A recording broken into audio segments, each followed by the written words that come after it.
De acuerdo. Bienvenidos, buenas noches a todos, a los presentes y oyentes. Es un honor para mí darles la más cordial bienvenida a esta mesa de diálogo organizada por el Colegio Mexicano de Educadores Físicos. Hoy nos reunimos para compartir ideas, conocimientos, experiencias que seguramente enriquecerán nuestro conocimiento y experiencia. Durante esta mesa de diálogo tendremos la oportunidad de escuchar diversas perspectivas, compartir buenas prácticas y aprender unos de otros. Estoy segura de que estas conversaciones nos inspiran a seguir trabajando con pasión y compromiso en nuestro importante rol como educadores físicos. Agradezco a todos los participantes y que las personas que lleguen a ver esta mesa de igual manera sea muy enriquecedora para ustedes. Bienvenidos y que comience la mesa de diálogo. En un momento voy a comenzar a proyectar los currículums de los ponentes. Permítame un segundo.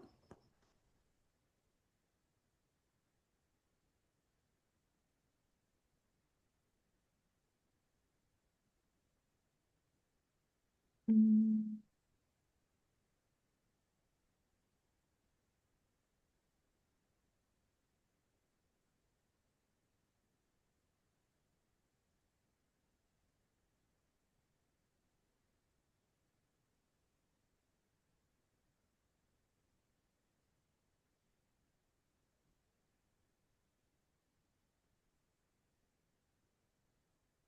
Esta noche nos acompaña el doctor Minalo Azteca Vázquez.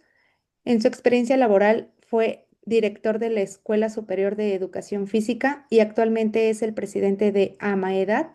Su formación académica es médico cirujano y también es profesor de educación física. Buenas noches, doctor Mina.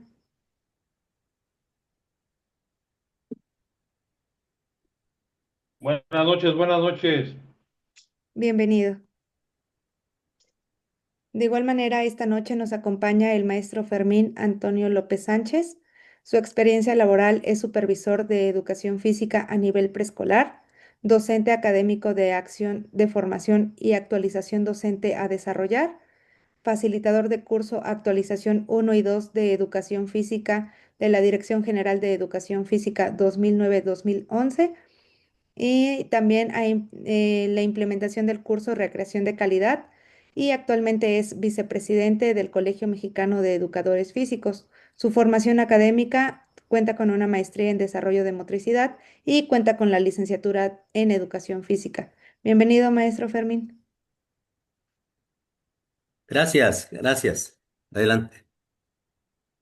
De igual manera, nos acompaña esta noche el abogado Manuel Benavides Andrade. Su experiencia laboral es actualmente secretario jurídico de la sección 9 del CENTE, profesor normalista de primaria por la BEM, maestro de tecnologías e innovación educativa por IESPE y anteriormente asesor jurídico en la SEP. De formación académica es licenciado en Derecho, tiene una especialidad en ciencias penales y criminológicas y también es licenciado en educación física. Bienvenido, abogado Manuel. Gracias, buenas noches. Buenas noches, bienvenido.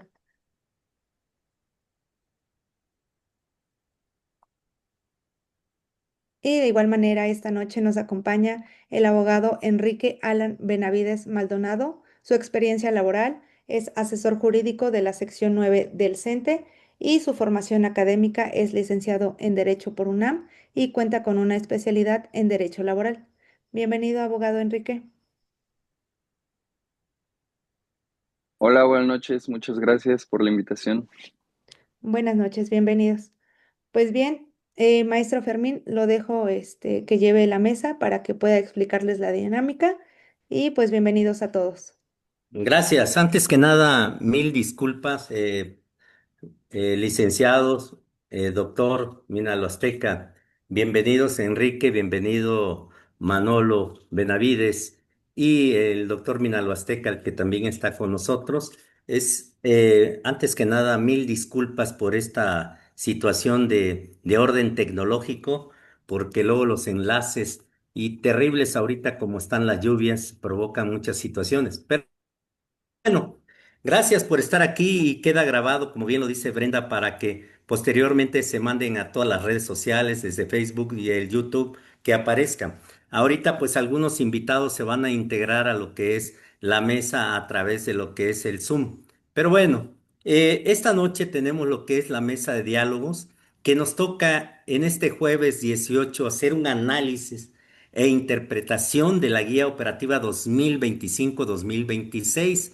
¿Y qué significa esta guía operativa para la organización y funcionamiento de los servicios de educación básica en las escuelas de la Ciudad de México? ¿Sí? También se cuenta con una guía operativa para escuelas particulares. Hay dos guías, una para escuelas oficiales y otras particulares, ¿no? Pues bueno, pues aquí con los expertos tenemos al licenciado Manuel Benavides y a Enrique Benavides, y también al doctor Minalo Azteca, que él es supervisor de educación física en el nivel primaria, en educación básica, y es importante que podamos hablar de lo que es la guía operativa. La primera pregunta para los abogados, y empezamos con el licenciado Manuel Benavides. La forma de participar serían hasta 3 minutos en participación para que todos pudieran tener un buen tiempo. Tenemos aquí hasta pasado de las 9 porque la verdad comenzamos después de las 7 de la noche. Vamos a ir midiendo nuestros tiempos. 3 minutos por participaciones. Tenemos de mucho que hablar porque la guía ahorita ya nos complementarán nuestros ponentes en esta mesa de diálogos de cuántas hojas se compone esta guía que es extensa. Hoy actualmente se dividen en ejes y a partir de los numerales, ¿no? Y unos numerales que vamos a ir viendo lo que es en educación física, en este caso como podemos ver del número 25 al 30 educación física, pero esto no significa que educación física lo podamos encontrar en otros numerales o en otros ejes no es interpretativo esto, y ahorita los licenciados y el doctor Mina nos darán y nos aclararán el que se debe de interpretar esta guía o se debe de ejecutar como tal. La primera pregunta, ¿en qué artículos de la Constitución mexicana y la Ley General de Educación Física se sustenta esta guía de operación? Licenciado Benavides, tiene hasta 3 minutos. Comenzamos. Gracias. Y bueno, antes es necesario decir que la guía operativa cambió. El número de páginas es menos extensa que la del año pasado, ¿eh? Y sí hay cambios sustanciales para nosotros. Bueno, el sustento de la guía tiene infinidad de fundamentos, que es desde la Constitución Política de los Estados Unidos, principalmente el artículo tercero constitucional. Anteriormente se daba mucho énfasis al ámbito laboral, digamos. Nosotros siempre pensamos que la organización y funcionamiento de los planteles no tendría que ver con el abuso, maltrato y acoso sexual. ¿Han escuchado ustedes de las mesas de negociación que a veces el sindicato realiza con la autoridad educativa? Una exigencia era retirar los protocolos de la guía operativa, porque nosotros consideramos que eso le da un carácter punitivo a la guía operativa, punitivo e inquisitorio, porque el hecho de que un documento que incluye la organización y funcionamiento también contemplara los protocolos de acoso, abuso y maltrato, implica que la orientación de la guía operativa no esté tan enfocada en la organización y funcionamiento, ¿no? Sino en otros aspectos. Afortunadamente, la autoridad nos hizo caso y en esta guía operativa es la primera vez que los protocolos se encuentran de manera externa, aunque incluyen otros elementos. Hablando de la Ley General de Educación, la guía operativa se sustenta en prácticamente toda la ley, pero básicamente en el artículo 73 y 74, que tiene que ver con la salvaguarda de la integridad física, psicológica y social, y ahora hasta psicosexual del alumnado. Tiene que ver con la Ley General de Responsabilidades Administrativas y también da, como dices bien, énfasis a aspectos relacionados con las escuelas particulares, y su sustento es la Ley Federal del Trabajo, así como la Ley Federal de los Trabajadores al Servicio del Estado. Muy bien. Gracias, Manolo. Bueno, pues vamos a continuar revisando y haciendo este análisis de lo que es la vida, la guía operativa, porque sabemos que muchas maestras y maestros tienen temor cuando hablamos de una guía operativa. Y la pregunta es para Enrique, ¿por qué tener temor de esta guía operativa si es una norma que se sustenta en ciertas leyes como la Constitución, como la Ley General de Educación? Como bien hablas del artículo 123 de los trabajadores, ¿no? Y el maestro a veces piensa que esta guía es para sancionar, que vienen algunos numerales, dicen, y a partir de esa guía nos están sancionando. Pues yo creo que no, pero bueno, ustedes como abogados y que participaron como dentro de así y haciendo observaciones a esta nueva guía de la nueva escuela mexicana. Escuchamos, Enrique, hasta 3 minutos, por favor. Gracias. Sí, profe, buenas noches. Yo creo, respondiendo a su pregunta, ese temor o esa creencia eh, acerca de la guía operativa tiene que ver con la aplicación de la guía, ¿no?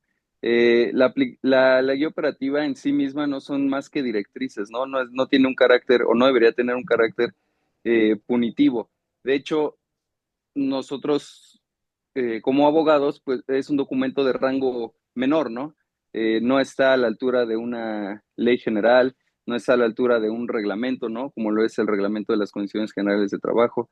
Eh, un documento de rango menor, como le comento, ¿no? El problema viene en la aplicación, ¿no? La aplicación queda en manos de los directivos y pues se ha dado este fenómeno de que ha tomado un carácter, pues, punitivo, digamos, ¿no?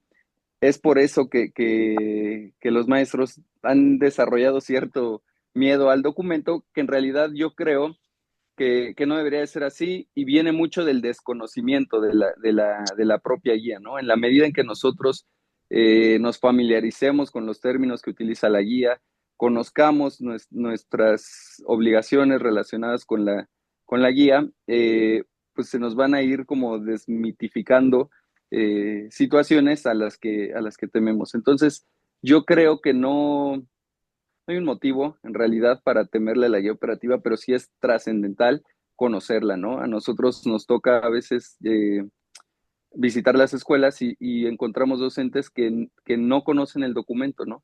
No solamente no lo han ojeado, sino que no lo conocen, ¿no? Entonces es importante familiarizarse con ella. En la medida que lo conozcan, pues el miedo va a desaparecer, considero.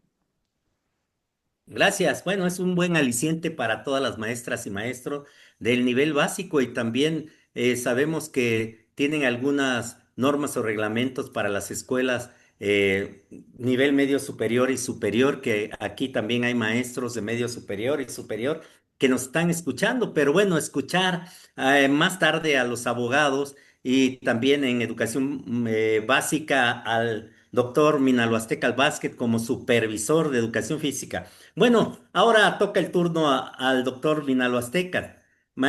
Doctor, sabemos que esta guía se sustenta y sobre todo, ¿qué es lo que se pretende, ¿no? Sobre todo, salvaguardar el interés superior de la niñez. Ahí en las escuelas que usted visita, doctor Minalo Azteca, ¿de qué manera se salvaguarda esta integridad física, psicológica, y emocional de nuestros niños en educación básica y sobre todo en el nivel que usted supervisa, que es primaria? Adelante, hasta 3 minutos, por favor. Gracias, Fermín. Con la venia de todos los presentes se han incorporado varios a través del Zoom. Mira, yo quisiera, antes de responder tu pregunta, Fermín, hablar de la historia de la guía operativa. Yo recuerdo con mucha precisión que había una guía operativa para cada ámbito: educación física, educación especial, primaria, secundaria. Y cuando llegó Benjamín González Ruaro hace muchos años, dijo que se invertía mucho dinero en hacer guías, las imprimían. Hoy por hoy, pues sí, tenemos una administración republicana y hay que ahorrar y no se imprimen. Yo creo que ese es la primera crítica que yo le quiero hacer a la Autoridad Educativa Federal, porque esta es una guía que que va a normar que precisamente a la educación en la Ciudad de México, ¿no?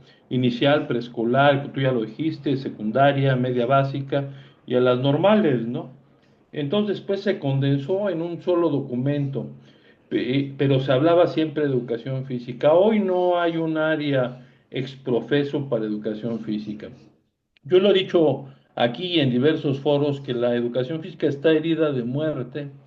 Yo comentaba la vez pasada que ya ni siquiera evaluamos educación física, ahora evaluamos el campo formativo de lo humano a lo comunitario. Eso no es educación física, es un campo específico y amplio para que todos los maestros lo trabajan. Pero nosotros en primaria, y ustedes pueden ver los formatos de las asignaturas, ya no hay asignatura de educación física, ¿no? Y el problema es muy serio porque hacen una minusvalía de la educación física, y entonces el maestro cuando le pide a su directora o el director de la primaria, le pide que le manden un formato en donde está eso. Pero lo peor de todo no es en la imaginaria, sino es una cosa real. Los documentos es que evalúas el campo formativo del humano al comunitario, no educación física. Y aquí hay una controversia muy grande de definición con los padres de familia, porque dicen, bueno, es más educación física, ¿por qué ponen la calificación en ese campo formativo si también los maestros de grupo trabajan ese elemento? Sabemos que la educación física está ligada a todos los demás campos formativos y podemos llegar a eso, pero aquí con los compañeros de la 9 tendríamos que luchar forzosamente para que le den su lugar a la educación física y que se anote como educación física. Amén que nos pongan entre paréntesis el campo formativo, pero ese es un problema muy grande. Ya lo mencionaron, la guía anterior era muy grande, ahora es más pequeña pues eso es un error muy grave porque no se menciona la educación física. Por ejemplo, la supervisión solamente en un numeral se está manejando. No tengo aquí muy presente el dato, pero me parece que es en el 175, en donde solamente habla vagamente de la supervisión. Yo creo que tenemos que ir más adelante. Yo creo que nosotros en el grupo médico, cuando había grupo en la Dirección General de Educación Física, hacíamos unos ciclos de conferencias sobre sexualidad y sobre todo por el ABC de la prevención del abuso sexual de los menores, ¿no? Y yo pues ahí todavía tengo armados mis PowerPoint que no cambian los conceptos, ¿no? Porque el abuso sexual es el abuso sexual desde la perspectiva legal, desde de donde tú la quieras ver. Y entonces, en nuestra profesión, como tú lo has mencionado muchas veces, Fermín, es una profesión de mucho riesgo por el manipuleo del cuerpo humano, ¿no? Cuando tú estás enseñando gimnasia, estás enseñando un parado de manos, pues te tienes que agarrar las piernas. Por ahí, si se va y se cae y tú lo quieres alcanzar a agarrar, le agarras las nalgas y eso ya es abuso sexual. Entonces, tenemos que ser muy precisos y desde luego ya en la siguiente intervención, Fermín, hablaré precisamente de esos protocolos. Ahora, yo creo que el sindicato pues se tardó mucho porque ahora están diciendo que pues no deben estar incluidos en la guía operativa, ¿no? Entonces, entre comillas es punitiva, ¿no? Pero tenemos que alertar mucho a todos los educadores físicos, nos siguen mucho, que podemos prevenir de una o de otra manera que no se presenten ante el Ministerio Público. Y bueno, y ahora los casos de abuso sexual no los va a contener el director o el subdirector. Si tiene esta connotación, el padre de familia tiene el derecho de ir directamente al Ministerio Público especializado. ¿Es cuánto? Gracias, Mina. Bueno, aquí con los abogados, tanto Enrique y Manolo y el doctor Mina, pues hablamos de tú porque aparte de que son ellos unos grandes profesionistas, somos amigos y compañeros y amigos y podemos, y además en estas mesas de diálogos o los programas que llevamos a cabo, nos tuteamos, ¿no? De esta manera. Así que vamos a continuar. Bueno, ahora sí. Manolo Benavides, ¿cuáles son los cambios y modificaciones en la nueva escuela mexicana de acuerdo a la guía operativa 2025-2026 en materia de ASIAEM? Ya más adelante o ya empiezas a iniciar con los protocolos de prevención y y seguimos con los protocolos de actuación. Te escuchamos, Manolo. ¿Cuáles son los Ok, cambios más muchas sustantivos gracias. que se vieron? El cambio más relevante, ¿sí me escuchan? Sí. El cambio más relevante es ese que estaba mencionando, que ahora los protocolos no se encuentran dentro de la guía operativa. Hay un link en la guía operativa que nos conduce a los protocolos y los protocolos también tuvieron un cambio. Los protocolos ahora siempre han sido confusos en su aplicación, como decía el licenciado, pero dentro de esa confusión tenemos algunos beneficios. Son pasos que se están dando en beneficio de los maestros y bien como señala el doctor, el padre de familia está facultado para acudir directamente a una instancia legal como es una fiscalía, pero eso siempre ha ocurrido. Retomando un poco lo que estaba comentando el doctor, lo dice bien, había protocolos que abarcaban varios aspectos de nuestra vida educativa que eran conocidos como lineamientos, pero la guía operativa para la organización y funcionamiento se remonta a los acuerdos secretariales del 96, 97 y 98, que son de 1982, que son acuerdos secretariales para la organización y funcionamiento de los planteles. El 96 es de primaria, el 97 y el 98 son de secundarias técnicas y diurnas. Sin embargo, ahora la autoridad, ese es fundamento incluso para la guía operativa actual, son vigentes y aplicables. Y la connotación que tiene la guía operativa es para la organización y funcionamiento. La guía operativa, y ya lo estableció la autoridad educativa federal que está en esta nueva gestión, no es la Biblia, no es la Constitución Política de los Estados Unidos Mexicanos, y como mencionaba el abogado, no es un documento normativo. La jerarquía normativa de la guía operativa es mínima y así la debemos conservar. Es decir, no rige la vida laboral del docente, sino la organización y funcionamiento de los planteles. Y ese es el cambio que la autoridad observó con algunas recomendaciones que dimos. Nosotros estamos en la sección 9, pero en conjunto con los compañeros de la sección 10 impulsamos esta situación. Como comenta el maestro, probablemente nos tardamos, pero esta gestión que estamos haciendo no es actual, ya lleva tiempo.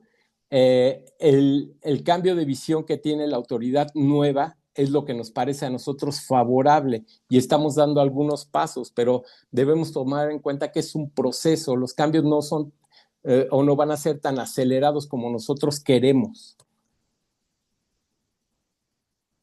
Ok, gracias Manolo. Pues vamos a seguir avanzando porque tenemos todavía un buen tiempo como para ir ahondando en este análisis de la guía operativa. Ya ahorita nos aclaraste que ya no encontramos en un numeral directamente los protocolos de ACAEM, ¿no? Que es de prevención y actuación al abuso infantil y el maltrato, ¿no? En este caso, ahorita que mencionas que no es normativa. Sin embargo, yo al revisarlo, en la introducción dice que es normativa y operativa. Y esta pregunta va para Enrique para que nos diga por qué normativa y operativa la guía operativa, por favor. Gracias. Así es, profe. Eh, Antes de responder la pregunta, a mí me parece relevante destacar como diferencia que ahora la guía operativa antes utilizaba el concepto de abuso sexual, por ejemplo, ¿no? Que nosotros hacíamos mucho hincapié en que difería del concepto generalmente aceptado como abuso sexual, ¿no? Ahora ya no habla de abuso sexual, habla de violencia sexual y efectivamente pues tiene un protocolo destinado para atender ese tipo de violencia, que es todo acto de connotación sexual, ¿no? Para fines prácticos, ¿no? Respondiendo ahora a la pregunta que usted hace respecto a por qué no es punitiva y por qué es más bien operativa, la guía establece ciertas directrices de operación dentro de la escuela, ¿ok? No contempla sanciones, ¿no? Por ejemplo, dentro de la guía operativa no vamos a encontrar ninguna sanción derivada o que resulte para el docente. Esas sanciones las encontramos en la Ley Federal de los Trabajadores al Servicio del Estado, ¿no? Para el caso de los servidores públicos, bueno, de los empleados de escuelas públicas, en el reglamento de las condiciones generales de trabajo y en otros cuerpos normativos que no son precisamente la guía operativa. Es por eso que nosotros eh, hacemos hincapié en que no es un documento de carácter punitivo, ¿no? No es vinculante, digamos, no contiene sanciones, no va a haber ninguna sanción, ningún maestro va a ser sancionado con fundamento en la guía operativa. Será en la Ley Federal de los Trabajadores al Servicio del Estado, será en el reglamento o en algunas otras leyes, pero no en la guía operativa. Sin embargo, no con esto estoy diciendo pues, que hay que ignorar la guía, ¿verdad? Pues no, porque como le comentaba, pues contiene las directrices para el adecuado funcionamiento del servicio educativo que brindamos. Gracias, Enrique.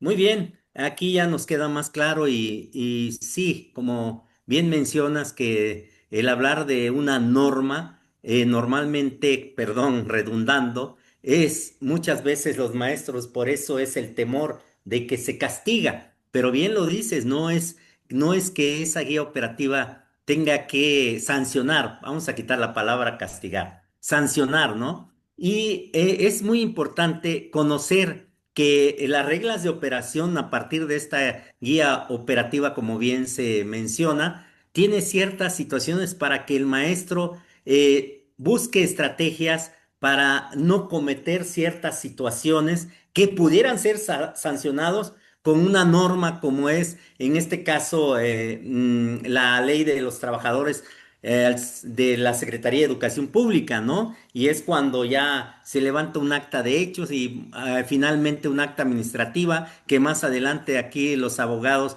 nos van a ir respondiendo ciertas situaciones. Bueno, ahora toca la participación al doctor Minalo Azteca en la vivencia que ha tenido en las escuelas que él visita y es el área de Cuauhtémoc y un área muy fuerte como es la colonia Morelos, ¿no? Y sabemos que la colonia Morelos puede detonar muchas situaciones de denuncias de padres de familia, ¿no? Y sabemos ahorita con esa disculpa pública que se dio a través de la Autoridad Educativa Federal a los 18 padres de familia, que supuestamente, bueno, no supuesta porque ahí, le llamo supuesto porque para mí en materia jurídica sabemos que hasta que no se compruebe, sin embargo, todavía está en litigio esta situación, pero ya dieron una disculpa pública a los 18 padres de familia que se presentaron ahí y pone en jaque el quehacer docente con esta disculpa porque se está hasta cierto punto se puede decir que se está aceptando que los maestros fueron responsables y que es una parte donde se les denomina delincuencia organizada, ¿no? ¿Qué opina esto, doctor Minalo Azteca, acerca de esta disculpa pública que se dio ahora en este mes de septiembre al inicio? Más bien fue en agosto, ¿no? A finales. Adelante, por favor. Mira, yo creo que tú ya lo has mencionado en las reuniones, claro, los demás no lo han escuchado, pero es como un golpe publicitario de que emana la disculpa y con eso van a ganar muchos votos. Yo creo que eso no es lo conveniente.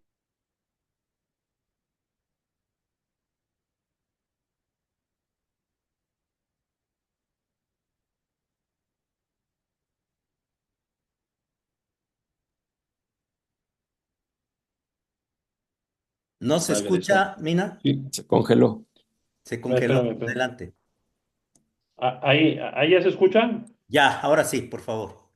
Perdón. Entonces yo creo que debe de seguir todo el proceso jurídico y bueno, pues es indiciado, pero tú también ya lo mencionaste, ¿no? Una persona es inocente hasta no demostrar lo contrario. Y bueno, si ya está en la fiscalía y después va a un reclusorio, pues le deben de dar pronta, en la penitencia que debe de cubrir, ¿no? Pero cuando no es un tema jurídico acabado, pues ¿por qué piden una disculpa? Eso es precisamente como aceptar que los maestros son infractores. Yo en la experiencia que tengo, mira, es una zona muy compleja para estas situaciones, Tepito, Lagunilla, barrios bravos, ¿no? Que ahí la situación de la vivencia y, por ejemplo, un señor que es abuelito, no voy a decir de qué escuela ni voy a dar datos, que se encarga de una niña de 8 o 9 años y duermen en un cuarto redondo y ahí duermen 3, 4 personas, ¿no? Y la niña duerme con adultos mayores. Entonces, cuando hay un indicio de abuso sexual, ¿tú crees que el director, la directora, los maestros van a realizar la consignación? Yo mucho tiempo en preescolar en Iztacalco daba estas pláticas, el árbol de Shikoka, que era un video muy interesante, y cuando las directoras me comentaban que había un caso de abuso sexual, pues intentaban hablar con los padres de familia y se veían acorralados y lo único que hacían es que se iban de esa escuela, que no iban a ser presionados porque ellos mismos habían abusado sexuales habían hecho el abuso sexual del menor, ¿no? Que generalmente no son los biológicos, la mamá se volvió a casar y el problema aquí es una cadena muy interesante, pero no es que haya una cultura de la denuncia y ya, porque es lo que connota el contexto de la denuncia que va a ser en la escuela y descubrir cómo está la cosa, pues le para, ¿no? Le detiene se detiene el proceso por muy valiente que yo sea como director o subdirector, en una zona así es muy difícil. Pero lo más importante es la contención y la prevención y la orientación que le den a los padres de familia.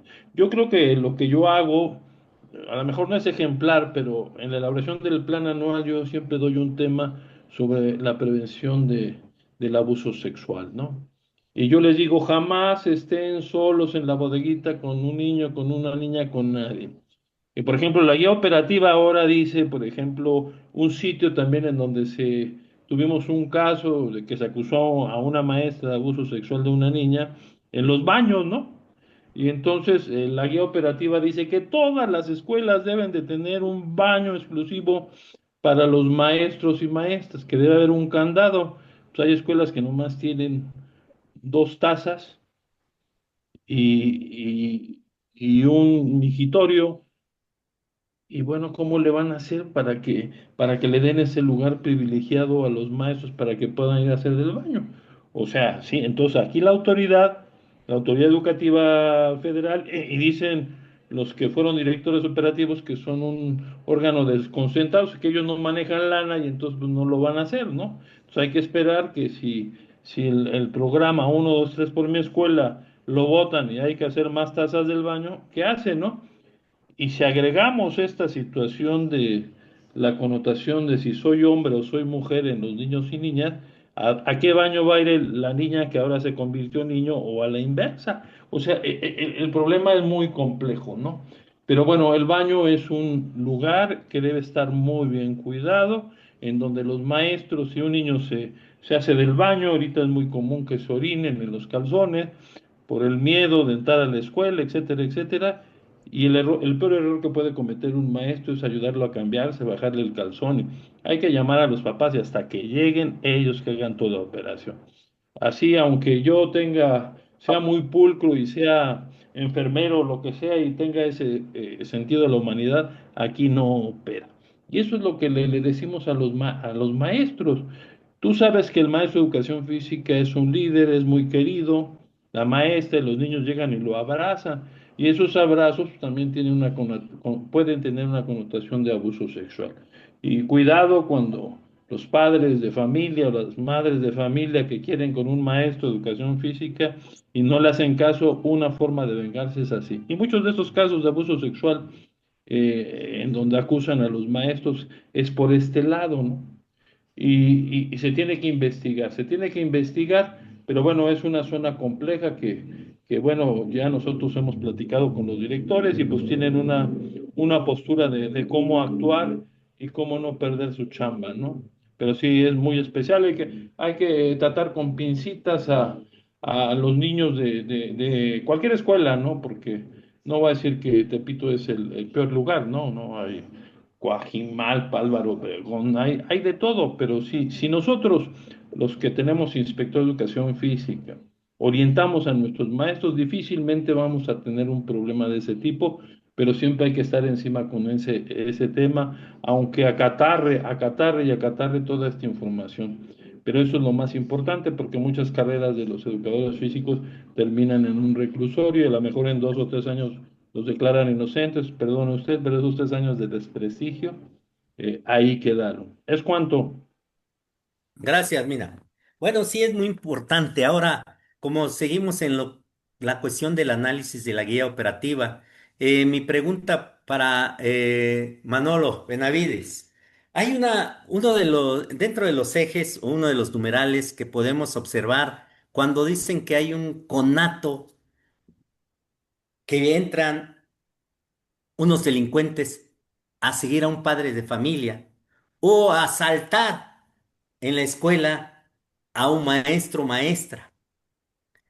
Lo primero que sabemos es que la salvaguarda de nuestros alumnos es que todos en el salón y hay una situación que contraviene y contrapone al maestro cuando el ser hombre de educación física fuerte y quiere enfrentar a estos delincuentes y resulta que dispara y va a herir o hasta mata a alguien dentro de la escuela. ¿Hasta qué punto es responsable? Porque sabemos que sí es responsable porque la guía dice que no deben intervenir y es un llamado a los maestros de educación física y sobre todo hombres por salir y sacar ese instinto, esa valentía y dice, pues yo los freno, yo los enfrento, pero a veces hasta termina muriendo él y puso en riesgo a la comunidad escolar. ¿Cómo se debe de actuar, licenciado Manuel Benavides? Adelante. Bueno, mira, ahora hay que tener un camino muy claro. En muchas de las escuelas hay un poste cercano e incluso la intención de la autoridad del gobierno de la Ciudad de México es poner un poste lo más cercano que se pueda con una cámara de seguridad y un botón de pánico. Ya hemos tenido esas circunstancias en muchas escuelas. Aparte, ahorita contamos con la ventaja de tener teléfonos celulares y lo que hay que hacer, en primer lugar, es salvaguardar la integridad de los niños, de los maestros y de la institución. Algunas escuelas tienen protocolos internos que se derivan de los protocolos de hay que hacer en caso de. Tenemos un caso en una escuela donde dos personas venían corriendo, padres de familia, los seguían otras personas. Eh, y la directora del plantel dejó entrar a estos padres de familia y cerró la puerta para evitar que les ocasionaran lesiones. Resulta que los padres de familia eran delincuentes y quienes los venían persiguiendo era policía de investigación. Entonces, quienes se fueron, los padres de familia se saltaron la escuela por la barda de atrás y quienes fueron al Ministerio Público fue la directora y la supervisora de la zona escolar. Por supuesto que salieron después de pasarse casi sus 48 horas en el Ministerio Público, pero hubo que comprobar que realizaron las acciones conforme a lo que establecen los protocolos, que salvaguardan la integridad de los niños y que la guía operativa en ese año establecía la obligación de la autoridad en cuanto a la actuación. Hubo que ofrecer los archivos de la escuela, los expedientes donde se acreditaba la personalidad de los que iban corriendo, al principio que eran padres de familia, se acreditó que eran padres de familia y con eso se justificó la confusión, por decirlo de alguna manera, de la autoridad. Nosotros tenemos un criterio que es todo lo que ocurre fuera de la escuela hay que tratarlo de dejar fuera de la escuela y cuando se mete hay que sacarlo lo más pronto posible. Ahora, a partir de la guía operativa anterior, el responsable del grupo es el maestro docente a cargo. Y hay cierta ventaja en disminuir la intervención del maestro de educación física. Nosotros sabemos que cuando ocurre un accidente o un incidente de esta naturaleza, hasta los propios maestros son los que solicitan la intervención del maestro de educación física. Y allá es una cuestión personal. ¿Qué tanto yo intervengo o no? ¿Qué es lo conveniente para mí como servidor público y trabajador? Es minimizar los riesgos y retomamos ese criterio que teníamos en los salvamentos en la ESEF, que si la situación es muy peligrosa, y yo soy el salvavidas responsable de la situación y tengo que intervenir en un salvamento y ese salvamento puede provocar que yo pierda la vida, lo más conveniente es no intervenir, porque en vez de haber dos personas en peligro, va a haber tres o cuatro. Entonces, la intervención pues, depende de cada persona, pero la recomendación que tenemos nosotros es no intervenir en el caso que estás planteando de manera directa y sí solicitar de manera inmediata la intervención de los servicios de emergencia, el 911. Ahora, algunas escuelas tienen una aplicación que es una especie de botón de pánico interno, escuelas de zonas conflictivas. Y cuando ocurre esa situación, un maestro presiona y los demás maestros salen a auxiliar. Es decir, cuando hay alguna circunstancia, los maestros ya tienen un protocolo establecido para saber qué hacer y a lo mejor contar con una aplicación en esas zonas de riesgo pues es muy conveniente.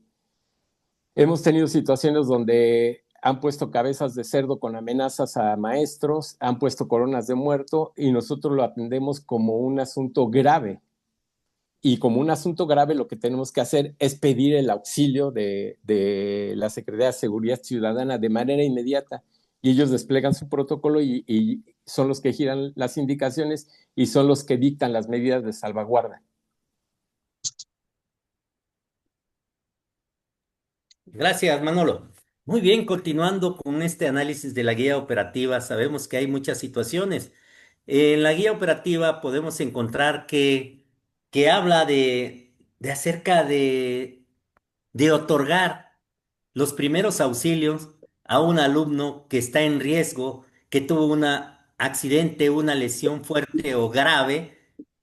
Y aquí podemos ahorita, Ya, esta a pregunta es dormirse. para Enrique. Apaga eso ya. Sí, Cuando ocurre un accidente y es grave, y el maestro de educación física o los maestros de grupo, tanto en primaria, secundaria, aplican los primeros auxilios. Sin embargo, en la guía operativa dice que deberán estar certificados para poder aplicar esos primeros auxilios. Sin embargo, cuando no los aplican y muere este alumno o esta persona dentro de la escuela, acusan al que estaba cerca o en este caso cuando acusaron al maestro del estado de Baja California. ¿Qué tan desprotegido están si la guía dice aplica los primeros auxilios y dice pero debes estar certificado y no estoy certificado y aplico los primeros auxilios? Lejos de ayudar, podemos agravar y hasta puede morir el alumno en ese momento cuando no supe aplicar los primeros auxilios y menos si no estoy certificado. ¿Qué pasa aquí, Enrique, en esta situación cuando no se cuenta con una certificación en primeros auxilios o en su caso que no otorgo los primeros auxilios aunque tenga el mínimo de conocimiento de ellos? ¿Qué sucede? Ahí es una paradoja para mí. Adelante, por favor. Sí, profe, y es bastante razonable, ¿no?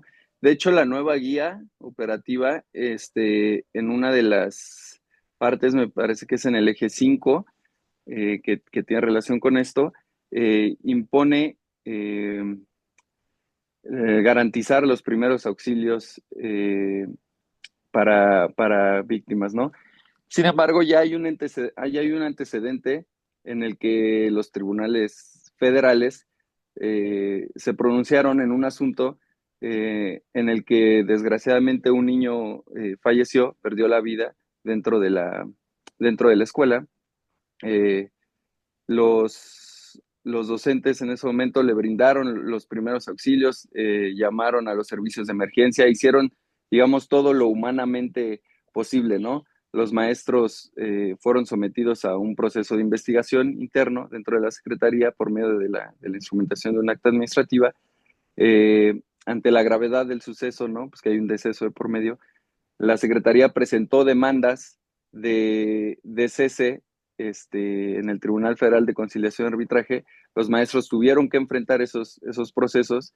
la sala resolvió autorizando el cese de los trabajadores y los maestros inconformes con esa autorización de cese presentaron un juicio de amparo en contra del laudo en el que alegaban pues que ellos no tenían la formación profesional para salvar una vida, ¿no? Que ellos eran docentes a grandes rasgos. Entonces, al resolverse el amparo, el, el Tribunal Federal concede la protección a los trabajadores para efectos de que se revoque el laudo y se dicte una nueva sentencia en el que les absolvieran del cese, es decir, que no se autorizaba el cese, precisamente bajo el argumento de que ellos no tienen la formación de paramédicos, ¿no? O de doctores, por ejemplo. Dice usted, pero tienen que estar certificados. Pues esta resolución precisamente aborda este punto, ¿no? No solamente los absuelve, sino que va más allá diciendo, además, era tu responsabilidad, Secretaría, contar con los servicios médicos para atender este tipo de situaciones o brindar una capacitación a tus empleados para conformar las brigadas necesarias para brindar los primeros auxilios, ¿no? Entonces, yo creo que ahí hay una laguna. La autoridad, decía el doctor en su intervención, pues es que esto de la disculpa pública a mí me suena más que un comercial, más como un comercial, ¿no? Y yo coincido y además creo que muchas partes de la guía pues están hechas de esa forma, ¿no? Yo voy a quedar bien emitiendo estos lineamientos, pero no hay la infraestructura necesaria para cumplirlos, ¿no? Yo no sé, no, desconozco y no sé si Manolo o el doctor nos podrían sacar de la duda, si la Secretaría emita certificaciones o capacitaciones en materia de primeros auxilios para los docentes, para que puedan conformar este tipo de brigadas y estén aptos para atender estas situaciones. Porque ya existe, le digo, ese antecedente donde el Tribunal Federal absolvió a los docentes de cualquier responsabilidad en un caso tan grave como lo es un deceso, ¿no? Gracias, Enrique. Sí, es muy importante el conocimiento de la guía y lo que también las normas, como la Ley General de Educación, el artículo tercero, el cuarto constitucional y algunas otras leyes, tanto el 123 para el trabajo, ¿no? Hay una situación que ahorita el doctor Mina nos va a responder. Antes en las escuelas secundarias se contaba con el servicio médico. Había un médico y todavía yo creo que algunos lo deben de tener, pero fueron desapareciendo este servicio médico, en donde yo veo que todos los CAI que llamaban antes CENDIS, ujú, cuentan con un médico en cada uno de estos CAI. Sin embargo, podemos ver en las escuelas secundarias ya esta figura ha desaparecido. Y sabemos que nosotros no podemos brindar. Antiguamente, los médicos ahí, cuando el niño le dolía el estómago, lo revisaba y hasta tenía dentro de su botiquín alguna buscapina y lo otorgaba. O dolor de cabeza, algún analgésico. Ahora no. Sabemos que inclusive podemos atentar contra la vida de este niño. No le podemos administrar nada. Inclusive en una caída del niño se raspó y hay gente o maestras o educadoras que hasta el árnica le ponen alguna pomada y entonces sabemos que podemos ser sujetos a una sanción cuando sabemos que no debemos ni administrar nada, ni un medicamento, ni algo. Por ejemplo, hay niños que son asmáticos, llevan salbutamol. Hay inclusive se ha encontrado hasta en el mismo preescolar que llevan su pequeño tanque de oxígeno y donde la madre de familia dice es que le toca a tales horas, por favor, aplíquele el oxígeno o en su caso el salbutamol, apóyelo porque él no sabe ponerlo. ¿Qué consecuencias tendría cuando el maestro actúa de otra manera? ¿Qué sanciones pudiera tener o no hay alguna sanción? Adelante, Mina, por favor. Gracias, con la venia de todos nuevamente. Bueno, pues el tema es muy amplio. Mira, yo platiqué con el maestro Concheiro y le dije que los planes de estudio de las escuelas de educación física, especialmente el ESEF, adolecía de este elemento que eran los primeros auxilios. Entre otras cosas, no solamente esto de los primeros auxilios. Y entonces me dijo que fuera a platicar con el señor Aurelio López y ya le hice algunas propuestas. Es día después de 2 meses que no me contesta la propuesta que yo le hice de algunas situaciones que podríamos cambiar en la ESEF. Y eso que dicen los abogados de la certificación es muy cierto. En el mundo de la medicina, un cirujano plástico se tiene que certificar y los colegios de cirujanos lo certifican y va a tener su diploma fuera de su consultorio para ver si la neta es que está certificado y está facultado para hacer una intervención quirúrgica. Igual en los paramédicos reciben una certificación y en la Escuela Superior de Educación Física, pues antes había una materia que se llamaba salud y un bloque de conocimientos se dedicaba precisamente a los primeros auxilios. Esa es una asignatura pendiente que tiene que atacar nuestra autoridad, el doctor Concheiro, ¿no? Debe de hacer una actuación eminentemente de autoridad. Y hay que certificarlos. Tú bien dices del problema del salbutamol, el broncodilatador en el caso de niños asmáticos. Yo siempre que voy a una cobertura médica me llevo un disparador de salbutamol. Yo tengo la ventaja que soy médico también y que en determinado momento en un evento competitivo le puedo aplicar los disparos. Pero ahí también puede ser una omisión de los padres de familia o del maestro de educación física de llevar una competencia a un niño que es asmático y que no lleve su disparador. Entonces sí es muy importante que lleve ese disparador para solucionar el problema.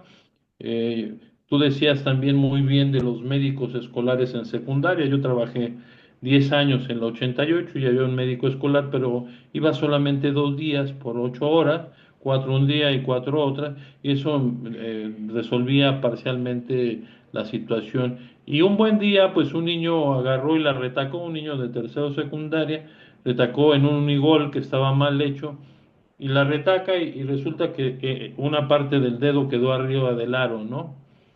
Y la actuación, luego le gritaron al maestro de educación física, ese día no me tocó ir a mí, entonces pues ya vieron y se lo llevaron rápidamente a Valbuena, ¿no? Y la primera pregunta que le hicieron a quien lo llevó, si era la trabajadora social, y ya el padre llegó ahí a Valbuena y le dijeron, ¿y en dónde está el dedo? No, pues se quedó allá y pidieron minutos valiosísimos para que si lo hubiera metido en una bolsa con hielo seco o con hielo simplemente, ese dedo se lo hubieran vuelto a colocar.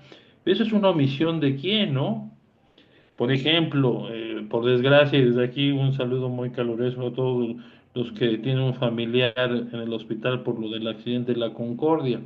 Miren, y eso no lo sabemos, ni yo lo sabía como médico, como declaro un lego en ese concepto, de cómo mucha gente fue a apoyar.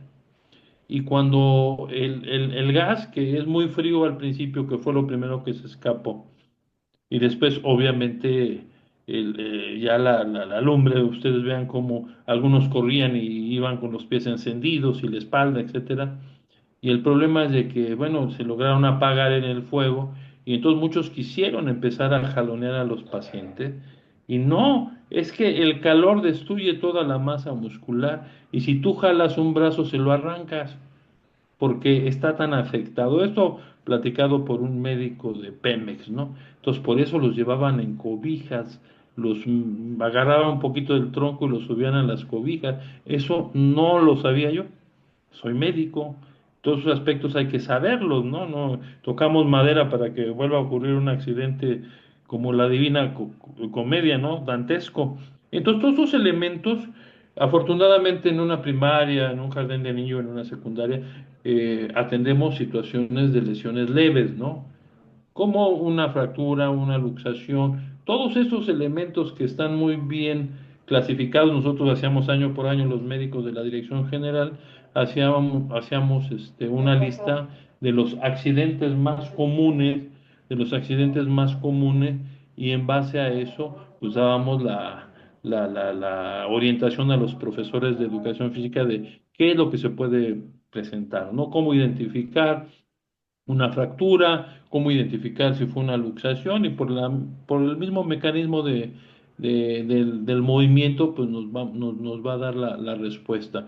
Pero sí, yo creo que hay que empujar con la sección 9, que afortunadamente tenemos aquí a los compañeros que están en este foro, para empujar que haya cursos de actuación y que el gobierno de la Ciudad de México invierta en la actualización. Ahora que se ahogó ese famoso niño en un colegio particular, empezaron a pedir que tenían que estar certificados los instructores de natación, era una escuela particular, y fue cuando quisieron tapar el hoyo cuando el niño ya estaba ahogado, y sí, en realidad estaba ahogado.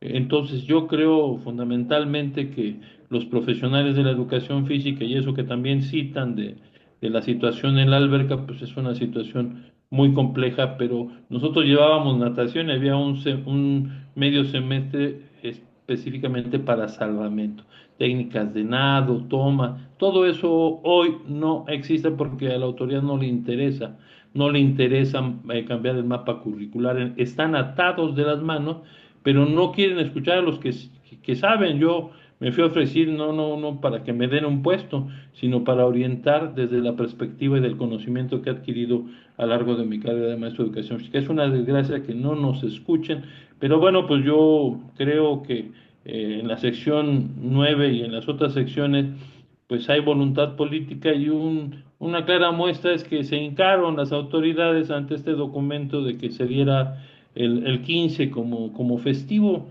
Nunca hubo un documento oficial de respuesta, pero todos estamos resguardados, y hicieron el documento los del sindicato. Así como hacen ese documento, yo creo que deben de poner de acuerdo y emitan un comunicado en donde la autoridad educativa debe financiar los cursos para la certificación. Yo he visto con mucho agrado que hay mucha lana que antes no se veía, y hacen unas grandes fiestas, la sección 9, la 10, la 11, rifan 4 coches y rifan muchos regalos, etcétera, etcétera. Ese dinero no se podría invertir para la actualización y la capacitación de los maestros.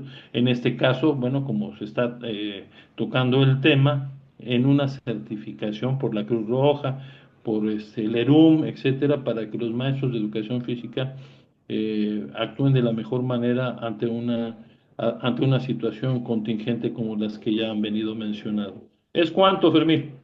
Gracias. Antes de continuar, le voy a pedir a los maestros y maestras que están presentes que pudieran hacer algunas preguntas para aquí a este grupo tan colegiado en materia jurídica, que pudieran ustedes abordar algún punto, una inquietud que tengan que ha sucedido o que pretende que no sucedan también, y de acuerdo a la guía operativa que a ustedes le preocupe o no les queda claro un eje o un numeral. Por favor, vayan preparando ahí en el chat pueden escribir para que ahorita Brenda nos haga el favor de leerlos, y quien pueda contestarlo. Tenemos tres en esta mesa de diálogos, que es el licenciado Manuel Benavides, Enrique Benavides y el doctor Minalo Azteca. Así que damos ese tiempo. Bueno, antes de que pues estén escribiendo ahí en el chat sus preguntas y le puedan dar respuestas,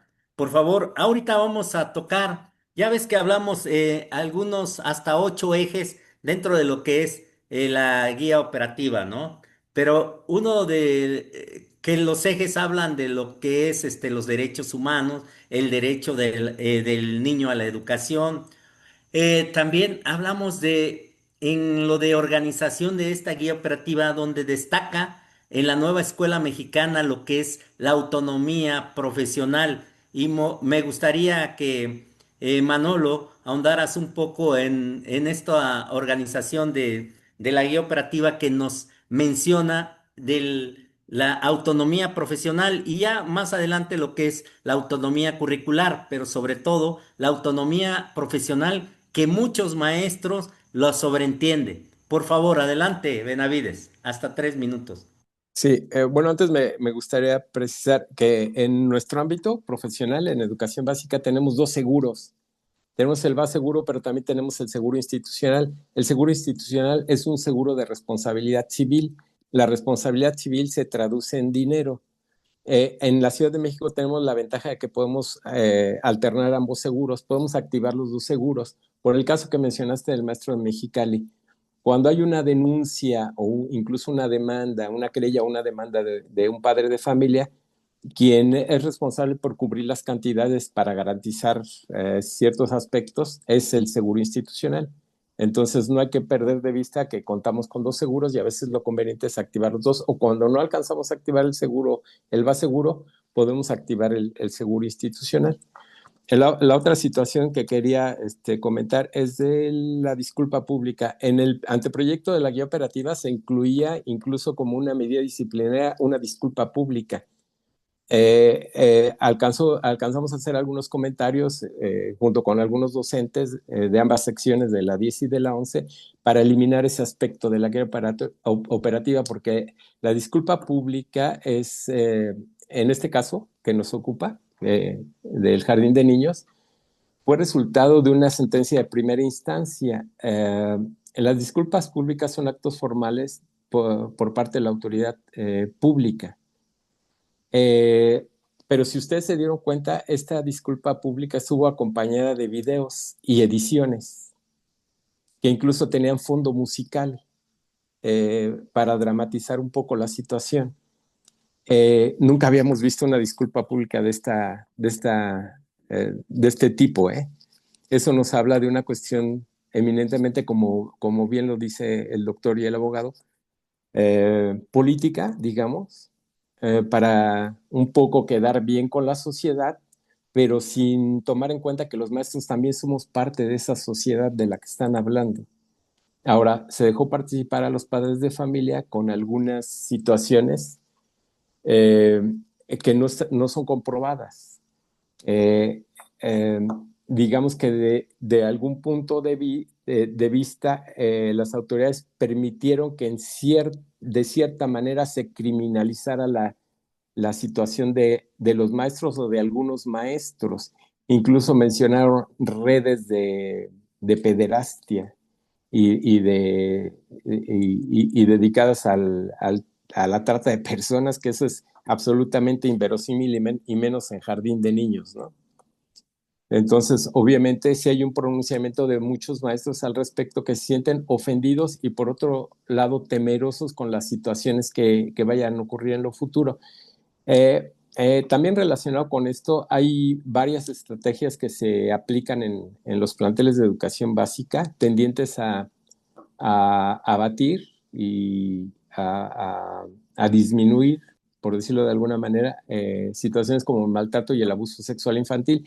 La problemática que hemos encontrado en la práctica es que cuando aplicamos situaciones que tienen la buena intención de prevenir el abuso sexual infantil, como bien lo decía el doctor, la mayoría de los abusos sexuales, lo que no se dice en las estadísticas, es cometido en casa y por los familiares. El problema es que estas estrategias las deben aplicar personas especializadas y nosotros como docentes no tenemos la especialización de abuso sexual infantil. En la práctica lo que hemos encontrado es que cuando aplicamos estas situaciones, estas estrategias, 2 o 3 días más tarde hay una acusación de abuso sexual en contra de un compañero, y esto lo hemos visto repetidamente y prácticamente es en contra de compañeros varones, por lo que la recomendación es ser muy cautos en la forma y prácticamente en la forma de aplicar estas estrategias. Sabemos bien que estamos obligados a hacerlo, pero la recomendación es no dar más información de la necesaria y abordarlo desde el punto de vista eminentemente educativo y dejarnos a un lado de situaciones psicológicas o médicas que pudieran implicar a compañeros en situaciones riesgosas. Ahora, en cuanto me decías de la autonomía profesional, es una equivalente a lo que vemos en las escuelas de educación superior en cuanto a la cátedra, ¿no? Aquí no hay libertad de cátedra en las escuelas de nivel básico, pero ahora se está dando énfasis a esta autonomía profesional para que el maestro sea el gestor de su propia metodología y de sus propios aprendizajes y aplique las metodologías que más sean convenientes para él. Y de esta manera, la autoridad educativa, es decir, el director y el supervisor, la pretensión es que adopten un papel de coadyuvantes y que asistan al docente en este camino metodológico. Gracias, Manolo. Hay una situación que antes de continuar me llama mucho la atención cuando dice Mina como médico. Mina es licenciado en Educación Física y también médico cirujano por la Universidad Nacional Autónoma de México. Bien, cuando él dice que interviene por el conocimiento y como médico, pero bueno, ahorita ya los abogados nos dirán esta situación. Sabemos que cuando intervenimos como médico y siendo maestro, supervisor y agravamos una situación y no es porque yo no haya hecho la intervención adecuada o la dosis adecuada, en este caso el salbutamol que le di 10 disparos, un ejemplo, ¿no? Que el padre va a alegar de que le dio 10 disparos y siendo médico, ¿no? Yo soy médico y nada más le di un disparo o máximo dos, lo que requería. Sin embargo, el niño entró en crisis, se agravó por ese tipo de asma crítico y pudiera parar al hospital y tal vez morir, vamos a decir, vamos a hacer un poco roquillos en eso. Sabemos y la autoridad y jurídicamente me van a decir, tú no eres el médico, tu función es maestro de educación física, maestra de aula, maestro de una asignatura, ¿por qué otorgaste el servicio como médico si no es tu función? Esto me gustaría que ahondaras en esto, Manolo, por favor, antes de continuar. Bueno, Gracias. hay dos principios que rigen la vida de las personas. Como ciudadanos nos rige el principio de libertad, que dice que todo lo que no está prohibido en la ley está permitido. Pero como servidores públicos nos rige el principio de legalidad, que dice que, en otras palabras, que todo lo que no esté expresamente establecido en la ley como una facultad está prohibido. Ahora, en el caso en particular, es una creencia común de los maestros que dice, ¿dónde dice eso? Si no dice en ningún lado lo puedo hacer. Aparte está la lógica y el sentido común, que las cuales nos llevan a saber o a entender qué es lo que no podemos hacer, qué es lo que no debemos hacer y qué sí es lo que debemos hacer. Ahora, la aplicación de medicamentos sí está expresamente prohibida en diferentes normas y en la guía operativa está establecido de esta manera. Entonces, si nosotros no estamos facultados, no tenemos el conocimiento, la preparación académica y profesional, como el caso del doctor, que sí lo puede hacer, pues la recomendación y la lógica y el sentido común nos lleva a saber que no lo vamos a hacer y que no lo podemos hacer. Y aquí lo conveniente de la recomendación es no hacerlo. Hay casos muy especiales donde el papá solicita y autoriza que al niño se le aplique tal o cual medicamento por la condición que enfrenta el niño y que lleva horarios diferentes. Las escuelas han creado estrategias donde dice, bueno, a las 10 usted tiene que venir y aplicar el medicamento. Sí, pero es que yo trabajo y no puedo venir a las 10. Bueno, designe un adulto responsable que esté autorizado por usted para que venga y lo haga. Sí, pero no hay ninguna persona responsable que lo haga, entonces yo solicito que que la escuela lo haga. Ese es un problema para la escuela porque nosotros legalmente estaríamos impedidos para hacerlo. Entonces ahí ya tomamos otro camino que es la concientización de la persona, la sensibilización para que la persona coadyuve o nosotros coadyuvemos con la escuela para brindarle todas las facilidades para que sea aplicado el medicamento. pero de preferencia no por alguien del personal del plantel, sino por un adulto responsable de la familia del niño al que tiene que ser aplicado el medicamento. Muy bien, gracias.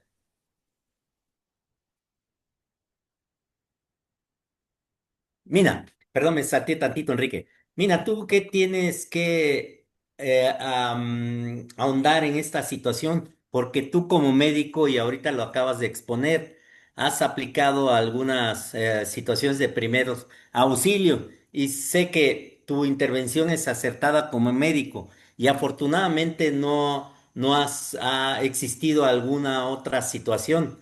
Sin embargo, ¿tú crees que si por cierta circunstancia y no exactamente por tu intervención como médico, pudiera ser sancionado el porque tú aplicaste los primeros auxilios, pero ya no estaba en tus manos, tú aplicaste lo que deberías de aplicar y este niño agrava o muere?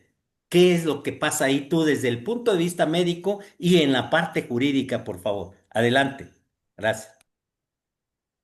Gracias. No, es pertinente la pregunta, Fermín. Yo creo que aquí es muy importante esto que dice el abogado, ¿no? Llámale al papá y que él le aplique ese broncodilatador, ¿no? El medicamento para que el niño pueda respirar. Le vas a salvar la vida. La ciencia médica está muy avanzada y no lo vas a complicar porque no le puedes dar más de 2 disparos, 3 disparos, porque ya el niño sabe. Recuerda que el enfermo sabe más de medicina que el médico. Entonces el niño dice, son 3 disparos, ya sabes, el papá te va a decir eso. Tú no le vas a aplicar 10 disparos, no estás loco, ¿no?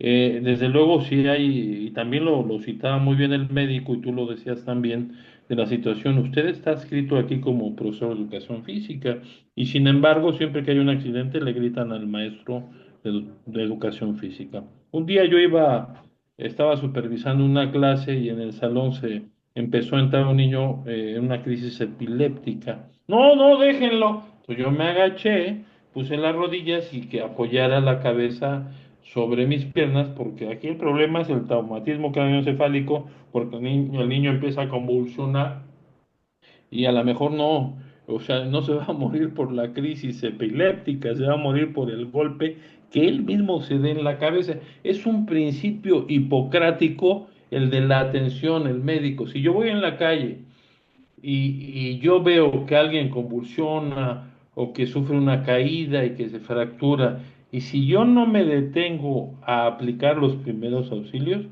yo me pueden penalizar precisamente por no haber actuado, Por porque omisión. tengo el conocimiento para hacerlo, ¿no? No llevo la bata, ¿no? Pero en el fondo uno tiene que aplicar los primeros auxilios. Un día, por ejemplo, en una junta de padres de familia, yo también estaba haciendo una supervisión y un niño se empieza a ahogar, un niño de brazos. ¿Qué hacemos? Y empezaron a gritar y acá y allá.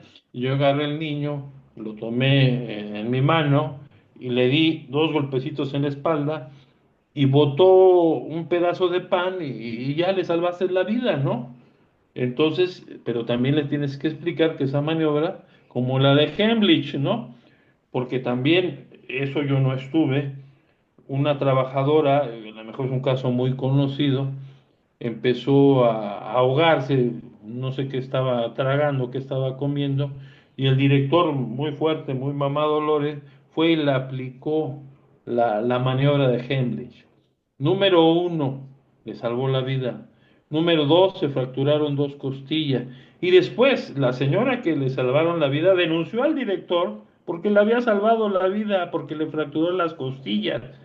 Pero en el fondo va a venir la investigación, pero te queda la satisfacción de decir, le salvé la vida a esa persona. Pero después mucha gente malintencionada dice, no, no, pues caso legal y le vas a sacar una lana. Ese es un prejuicio que tenemos los mexicanos, ¿no? De cómo poder buscar una lana por una situación de daño en la salud. Pero yo creo que, sinceramente, que lo mejor es actuar.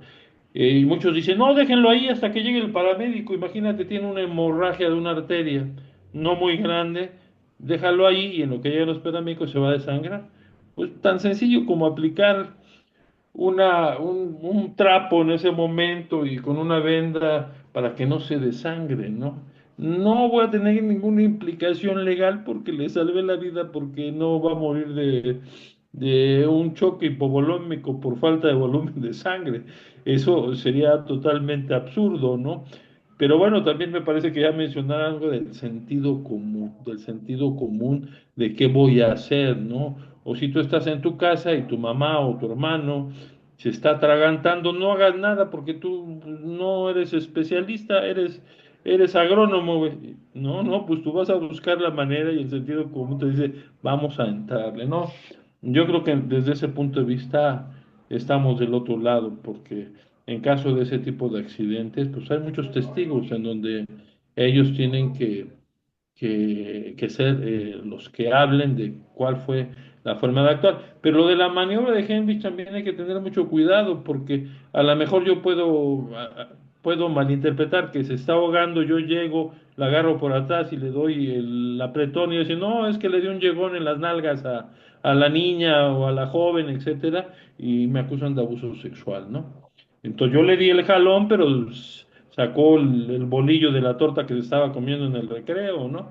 Pero entonces son cosas que sí hay que tener mucho cuidado y eso sí, yo creo que la autoridad educativa, la subsecretaría de Educación Básica encargada de los contenidos en todas las normales, tienen que actualizarse al respecto y tienen que hacer un documento certificante. Los maestros no deben de pagar como lo hicieron en ese caso del niño ahogado en la particular, que empezaron a tomar cursos altamente especializados y solamente con ese curso de primeros auxilios podían dar clases. No das clases, pues, estás afectando a una cantidad importantísima de niños, ¿no? ¿Ves cuántas escuelas en la Ciudad de México tienen alberca? La Artemio de Valle Arizpa, en algún momento la, este, la Lavadillo, en el centro tenemos varias escuelas con alberca, y que es una gran problemática estar supervisando esa zona. Yo platico con los supervisores de educación física y han redoblado el esfuerzo y tienen una presión muy grande. Pero precisamente porque tienen que demostrar que los maestros tienen algo de primeros auxilios, pero no se los paga la autoridad, lo pagan ellos para que puedan seguir desempeñando su labor de una mejor manera y no sean hostigados laboralmente, ¿no? ¿Es cuánto? Gracias, gracias. Sí, muy bien, pues es muy importante antes de que vayamos a las respuestas a las preguntas que algunos pusieron o uno, pero se le va a dar respuesta. Para Enrique, Enrique, en materia de discriminación y de exclusión, porque hay muchas quejas en las escuelas, porque sabemos que muchos padres de familia inventan quejas, así vamos a decir, por la parte económica, ese seguro que les otorga una indemnización. Y en este caso, hablamos que muchos padres eh, confunden lo que es discriminación hasta lo que es exclusión, que muchos maestros enfrentan esta situación de una queja cuando el padre inventa que a su niño lo sacaron de la clase, que a su niño lo excluyeron de un club, de una actividad como danza, como ¿qué? Iniciación al ritmo, ¿no? O de escoltas, porque ahorita está en boga y la guía operativa ahora dice que es rotativa lo de escoltas en primaria y secundaria, que antes era por el promedio. En preescolar continúa siendo rotativa para terceros. En materia de discriminación y exclusión, Enrique, ¿qué nos pudieras decir de una manera preventiva y una manera de actuar? ¿Cuál sería tu punto de vista a partir de la guía operativa? Adelante, por favor. Gracias.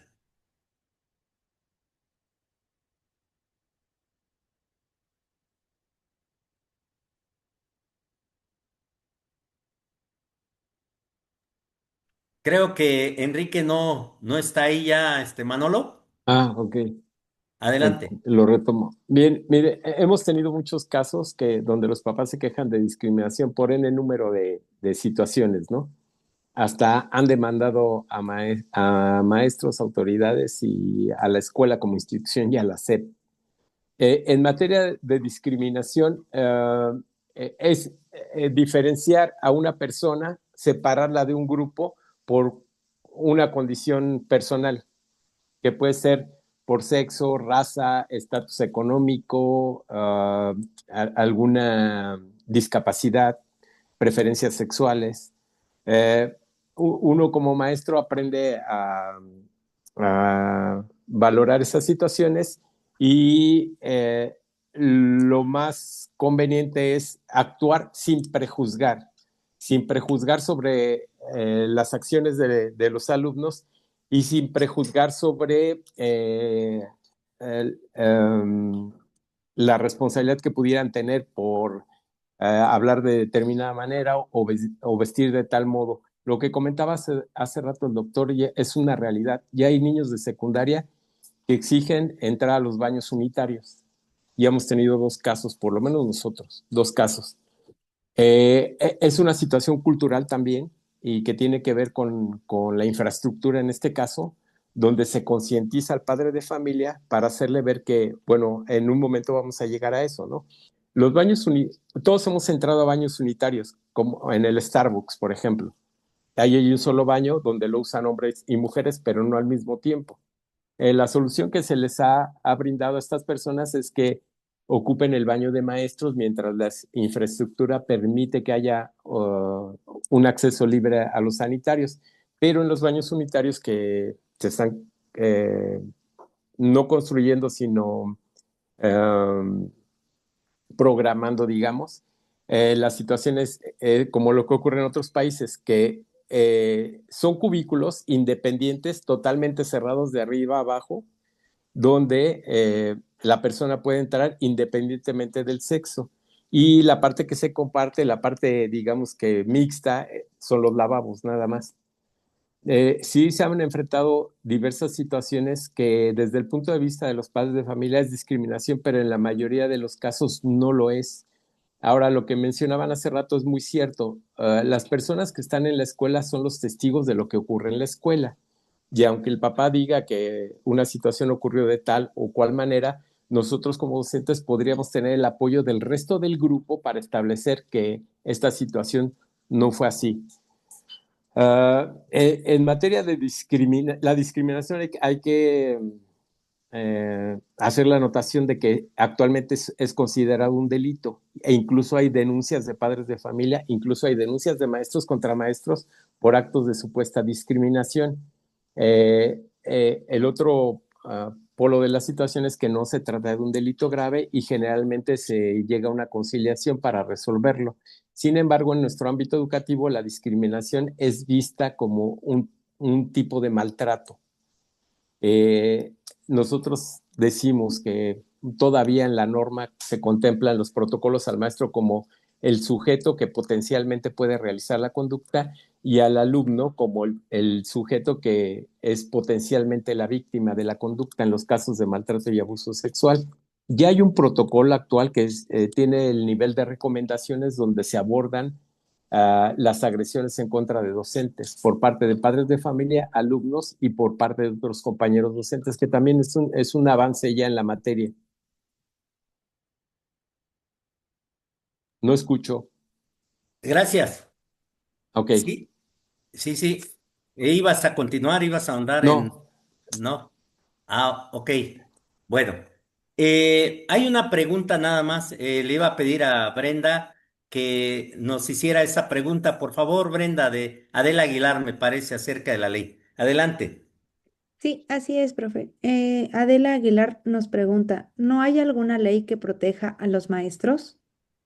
Sí, como los maestros, como cualquier otra persona, como un padre de familia, pueden iniciar una acción legal o una acción penal en contra de un padre de familia. Los delitos más comunes en contra de los maestros son lesiones y amenazas. Y bueno, nosotros damos el apoyo sin costo cuando, en el caso de las lesiones en contra de maestros, y hemos patrocinado algunas denuncias, querellas penales en contra de padres de familia y que han sido vinculados a proceso por el delito de lesiones. Actualmente, estas recomendaciones de las que les estaba hablando no tienen el carácter. Nosotros insistimos con la autoridad que es necesaria la creación de un protocolo en el mismo nivel para atender las agresiones en contra de docentes. La autoridad nos dice, bueno, sí, lo vamos a tomar en cuenta y ahora ya de un primer paso creando las recomendaciones para atender las violencias en contra de docentes y autoridades educativas en los planteles de educación pública, nada más, no en los planteles privados. Este, este, esta especie de protocolo ya obliga a la autoridad educativa a documentar y dar vista a la autoridad superior y a adoptar medidas de protección en beneficio de los docentes. Y hay una lagunita donde dice la autoridad y dar vista a las autoridades correspondientes. Lo que no comenta la autoridad, que la autoridad correspondiente es el Ministerio Público. Entonces, el docente, por supuesto, que está facultado para realizar acciones legales en su favor, en contra de agresiones de padres de familia y alumnos, incluso que también ha ocurrido.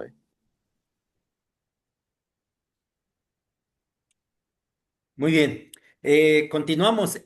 No sé Perdón, si... un paréntesis. Nosotros en esos casos brindamos la Adelante. asesoría correspondiente y el acompañamiento.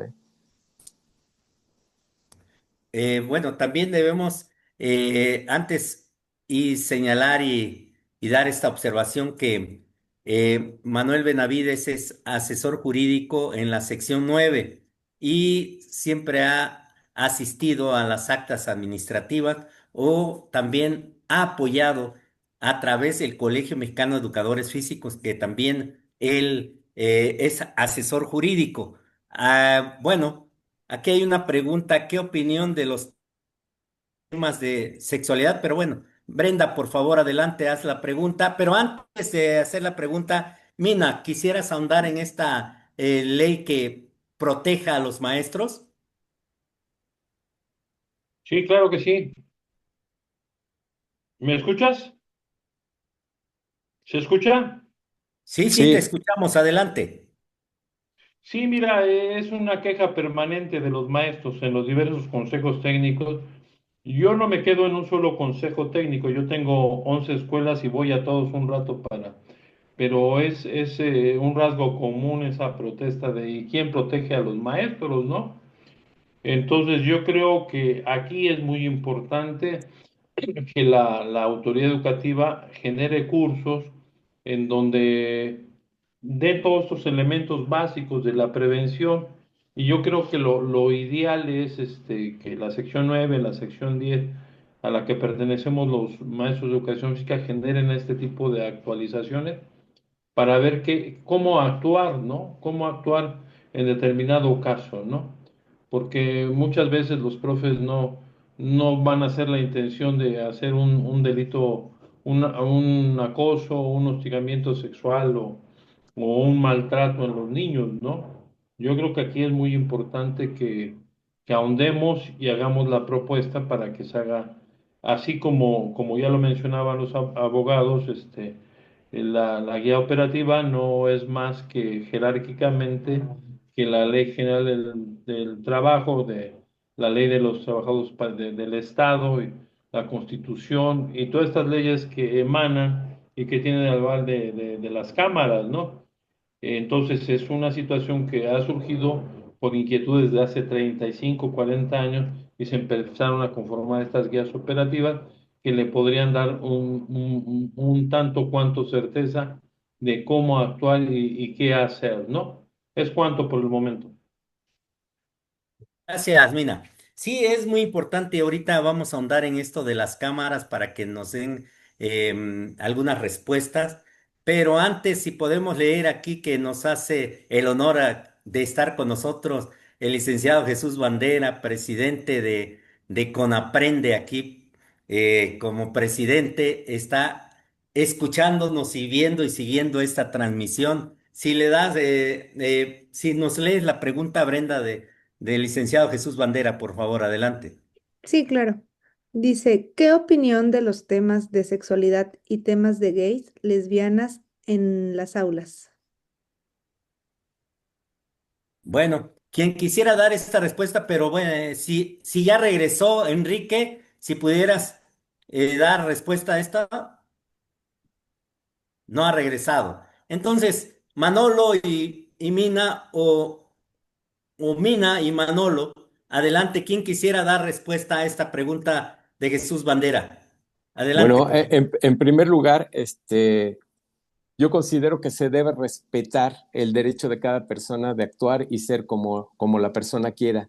Aquí es muy conveniente el criterio de mínima intervención, es decir, no hacer comentarios al respecto e intervenir solo cuando la parte, si es que hay una parte afectada en esta interacción que tienen los alumnos, nos pida el apoyo. Si nosotros observamos que hay una situación de acoso también, por ejemplo, que en estos casos llega a darse, no, estamos obligados a intervenir, pero digamos que una cosa es la sexualidad inherente a la situación y hay que despegar un poquito de la situación que pueda manifestarse como acoso. Y es más recomendable tratarlo como acoso y como no como un tema sexual.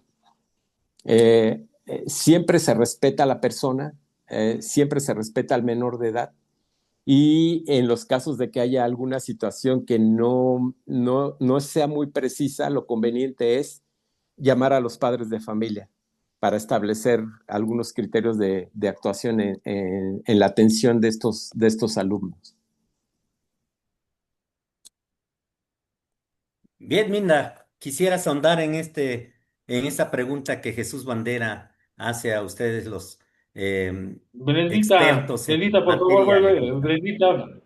Brendita, vuelve a leer la pregunta de mi buen amigo, el licenciado Pantli, es decir, el licenciado Bandera. Claro que sí. ¿Qué opinión de los temas de sexualidad y temas de gay, lesbianas en aulas? Gracias, gracias.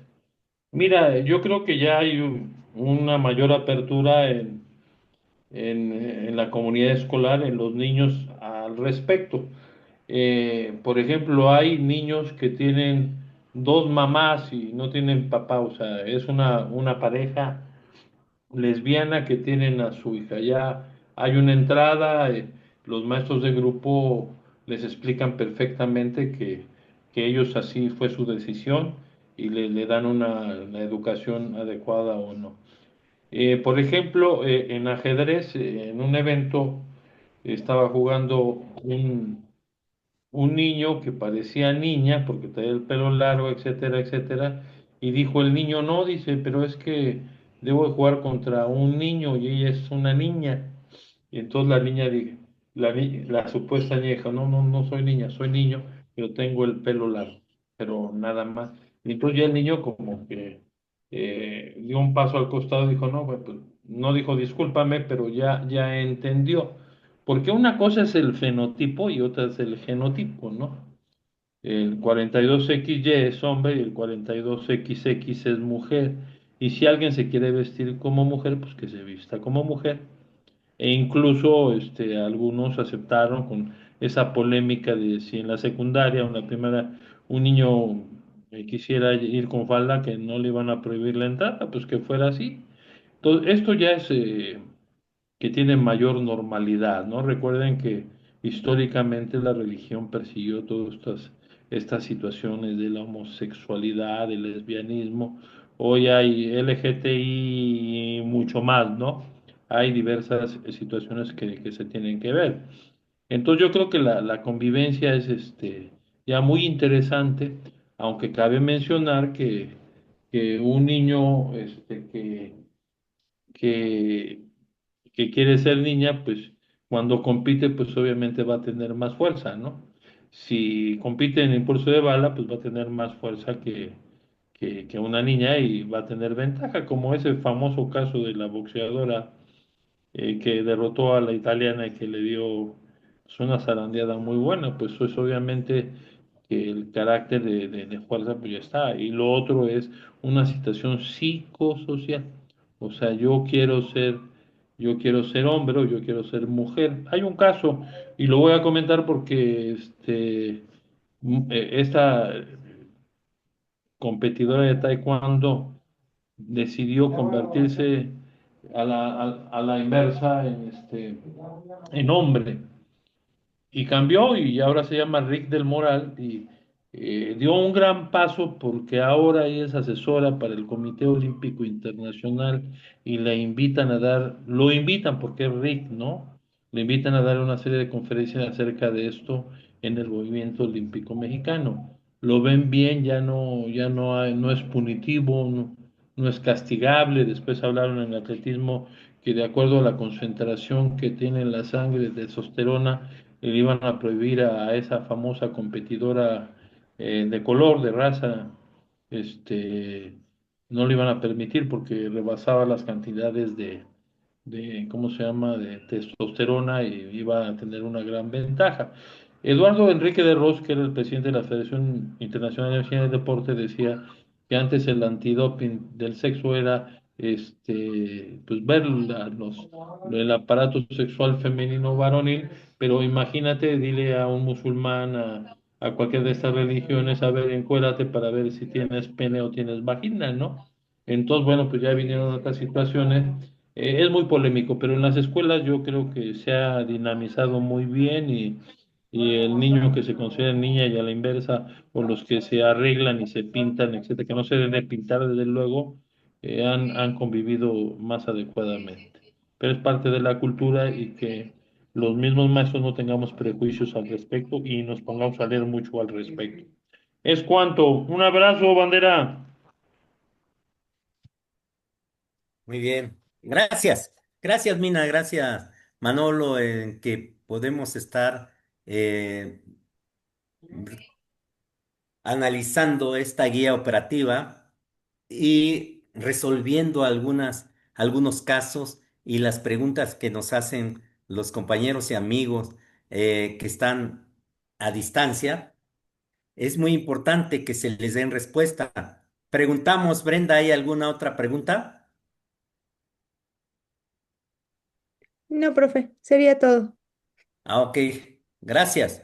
Bueno, pues continuando esto, porque todavía tenemos un poco de tiempo, porque pues va a quedar grabado y más tarde se va a subir a las redes sociales como Facebook, YouTube, y entonces para que otros pudieran verlo, ya que tuvimos unas fallas tecnológicas de que no se pudo acceder a lo que es Facebook. Pero bueno, continuando con esto del análisis y revisión de lo que es la guía operativa para la Ciudad de México 2025-2026.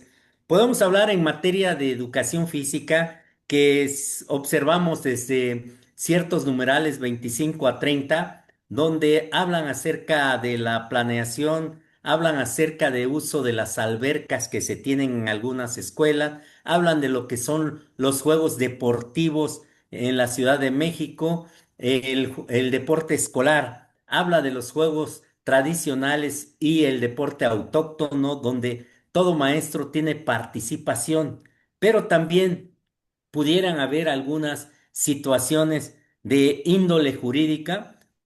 No lo marca la guía operativa. Sin embargo, ¿qué puede suceder cuando los niños salen a participar en un evento como es el deporte escolar? Cuando hablamos de un evento de zona, un evento de dirección operativa o un evento de la Ciudad de México, donde los niños están a veces en riesgo. Y cuando el maestro agarra y sube a niños y los lleva a competir, los lleva en su carro y sucede que choca el carro del maestro llevando a tres, cuatro niños o niñas, o pudieran haber alguna queja de índole de tocamiento. ¿Qué pasa aquí, licenciado Benavides, en materia jurídica que marca la guía operativa? ¿Cómo debe de comportarse un maestro? ¿Cómo debe de manejar ese protocolo para ir a participar a alguna escuela, algún deportivo? Adelante, por favor. Ok, Gracias. bueno, hay que recordar que en nuestros tiempos era muy común llevarnos a los niños a competir en los carros, ¿no? Y no pasaba absolutamente nada. Ahora es todo un protocolo. El protocolo incluye la autorización por escrito de los padres de familia y nosotros recomendamos que no nada más sea la autorización, sino que el padre solicite y autorice que el niño participe en determinadas actividades.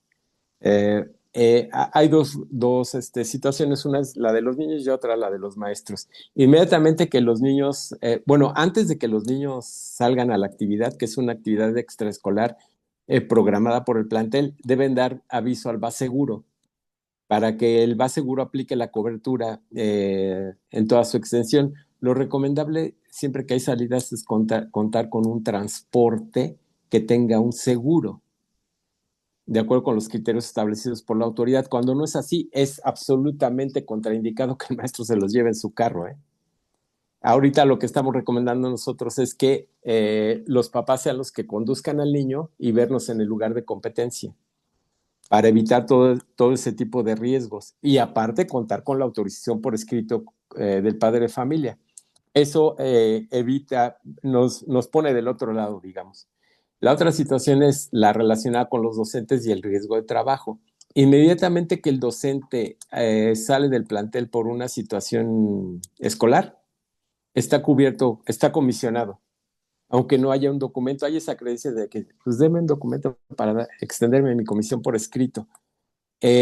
Aunque no haya un documento por medio, lo recomendable es tener el documento, pero aunque no haya un documento por medio, los maestros automáticamente están protegidos por riesgo de trabajo, porque están realizando una actividad laboral, profesional, inherente a su función, autorizada y avalada por su autoridad inmediata superior.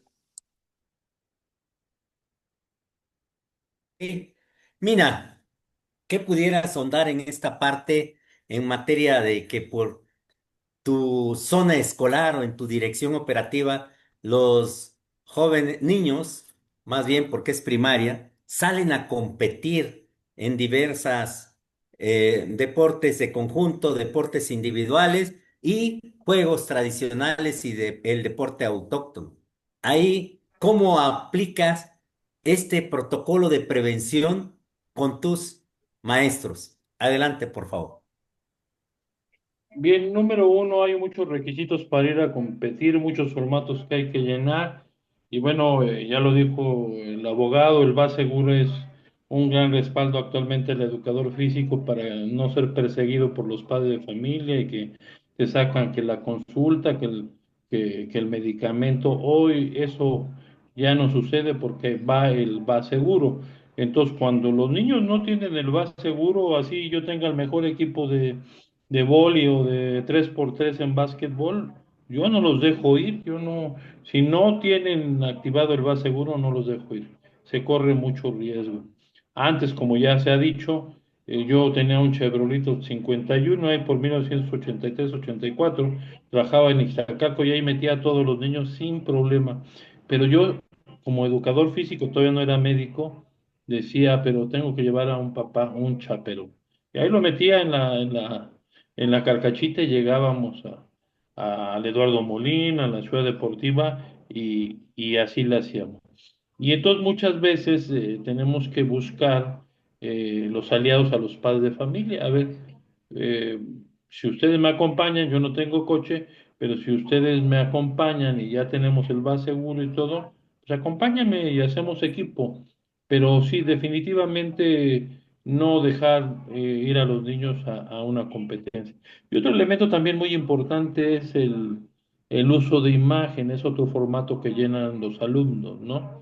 El permiso de los padres de familia con una fotocopia que se anexa del INE, en donde está autorizando al niño a que vaya a la competencia, eso es importante. No me acuerdo qué otro elemento, pero el uso de imagen que también ahí los abogados nos pueden aclarar de en qué situación legal le implica si yo saco una foto y la subo al Facebook o en alguna revista y lo hago. Yo, por lo menos, cuando hay una competencia y sé que tienen su base seguro, saco fotos e incluso no saco fotos del rostro de los niños, saco fotos muy alejadas o grabo un video muy alejado. Aquí los niños están practicando la quemada y la escuela Yucatán ganó y quedó en cuarto lugar o en quinto, pero no saco el detalle de la cara.